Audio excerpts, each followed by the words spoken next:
আসসালামু আলাইকুম রহমতুল্লাহ। খেয়াল করেন 1 square plus 2 square plus 3 square plus dot dot plus 15 square equal কত? অর্থাৎ স্বাভাবিক সংখ্যার বর্গের সমষ্টির সূত্র। তাহলে খেয়াল করেন প্রদত্ত ধারা দিয়ে অঙ্কটা উঠাই নিলাম। এবার সূত্রটা লিখে দিলাম যে স্বাভাবিক সংখ্যার বর্গের সমষ্টির সূত্র হচ্ছে n × n+1 2n + 1/6। তাহলে n হচ্ছে লাস্টের সংখ্যা কত? 50। 50 × 50 + 1 2 × 50 + 1/6।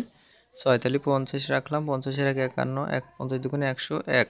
তাহলে এগুলো গুণ করে 6 দিয়ে ভাগ করলে হয় হচ্ছে 42,925।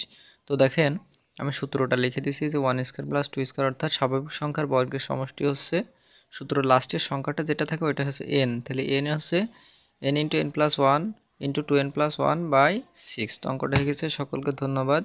আমাকে লাইক, কমেন্ট ও শেয়ারের মাধ্যমে আমাকে সমর্থন করবেন যাতে আমি পরবর্তী ভিডিও আপলোড দিতে পারি। আসসালাম।